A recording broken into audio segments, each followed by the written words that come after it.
আচ্ছা, বলেন তো কার কার বাচ্চা মুখের মধ্যে খাবার নিয়ে চুষতে থাকে না চিবিয়ে শুধু চুষতেই থাকে, গিলে না? বলেন তো কার কার বাচ্চা মনে আছে, নাকি শুধু আমার বাচ্চাই? কি যে যন্ত্রণার মধ্যে আছি মানে বলার বাইরে। একটা বাচ্চা যখন প্রায় আজকে 1 বছর হয়ে যাচ্ছে, 1 বছর চলছে প্রায় এই যন্ত্রণার, যে বাচ্চা মুখে খাবার নিবে কিন্তু চুষবে না, গিলবে না, চিবাবেও না, চুষতেই থাকবে। একটা লুকমা বা এক টুকরা খাবার 1 ঘন্টা যাবৎ করে সে চুষবে।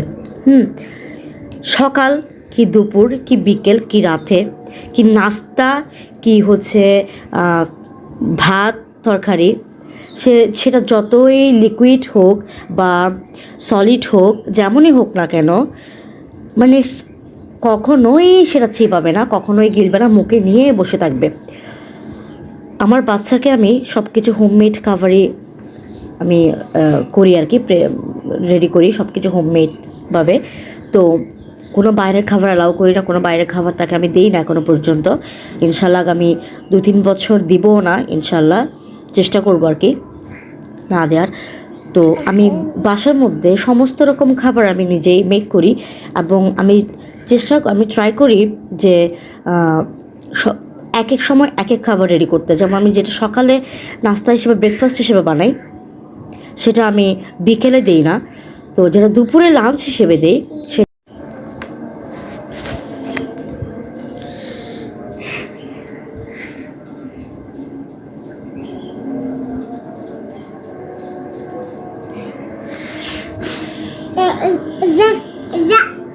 আচ্ছা,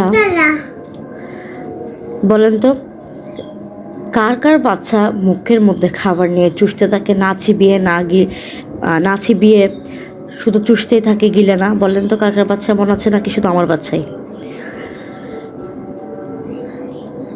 কি যে যন্ত্রণার মধ্যে আছি মানে বলার বাইরে। একটা বাচ্চা যখন প্রায় আজকে 1 বছর হয়ে যাচ্ছে, 1 বছর চলছে প্রায় এই যন্ত্রণার, যে বাচ্চা মুখে খাবার নিবে কিন্তু চুষবে না, গিলবে না, চিবাবেও না, চুষতেই থাকবে। একটা লুকমা বা এক টুকরা খাবার 1 ঘন্টা যাবৎ করে সে চুষবে। সকাল কি দুপুর কি বিকেল কি রাতে কি নাস্তা কি হচ্ছে ভাত তরকারি, সেটা যতই লিকুইড হোক বা সলিড হোক, যেমনই হোক না কেন, মানে কখনোই সেটা চিবাবে না, কখনোই গিলবে না, মুখে নিয়ে বসে থাকবে। আমার বাচ্চাকে আমি সব কিছু হোমমেড খাবারই আমি করি আর কি, রেডি করি সব কিছু হোমমেডভাবে। তো কোনো বাইরের খাবার অ্যালাউ করি না, কোনো বাইরের খাবার তাকে আমি দিই না এখনও পর্যন্ত। ইনশাল্লাহ আগামী 2-3 বছর দিবও না, ইনশাল্লাহ চেষ্টা করবো আর কি না দেওয়ার। তো আমি বাসার মধ্যে সমস্ত রকম খাবার আমি নিজেই মেক করি, এবং আমি ট্রাই করি যে এক এক সময় এক এক খাবার রেডি করতে। যেমন আমি যেটা সকালে নাস্তা হিসেবে ব্রেকফাস্ট হিসেবে বানাই, সেটা আমি বিকেলে দিই না। তো যেটা দুপুরে লাঞ্চ হিসেবে দিই, সেটা ব্রেকফাস্ট একটা, বিকেলের নাস্তার মধ্যে একটা আইটেম, দুপুরে এক আইটেমের লাঞ্চ, রাতে এক আইটেমের ডিনার। তারপরেও আজকে যে খাবারটা আমি দিব সেটা আমি কালকে রিপিট করি না। আমি 2-3 দিন পর গ্যাপ রাখার ট্রাই করি, 2-3 দিন পর হচ্ছে জিনিসটা আবার রিপিট করি আইটেমগুলো। তারপরেও আমি কেন বাচ্চাকে খাবার খাওয়াতে পারছি না? কেন প্রত্যেক ওয়াক্তে সকালের খাবার খেতে খেতে তার দুপুরের টাইম হয়, দুপুরের খাবার খেতে খেতে তার বিকেলে ঘুমের টাইম পার হয়ে যায়, এবং বিকেলে ঘুম থেকে উঠে তার রাতের খাবারের টাইম পার হয়ে যায়, এবং রাতের খাবার ধরলে সেই খাবারটা 2 থেকে 3 ঘন্টা পার হয়ে যায়। আমি বুঝতে পারছি না, আমার জানা মতে একজন বাচ্চা নতুন নতুন খাবারের প্রতি ইন্টারেস্টেড হবে, একটু হলেও সে খাবে, খেতে চাইবে, কিন্তু আমি বুঝতে পারছি না আমি আমার বাচ্চার খাবারে এত ভ্যারাইটি আনার পরেও কেন বাচ্চা কোনো খাবার ইন্টারেস্টেড হয় না। কিসের প্রবলেম? আমার লেগিংসটা কোথায় আমি বুঝতে পারছি না। এটা কি শুধু আমার সাথে হচ্ছে, আমার বাচ্চার সাথে হচ্ছে, নাকি এখন 2+ বাচ্চা সবগুলোর সাথে এরকমটা হয়?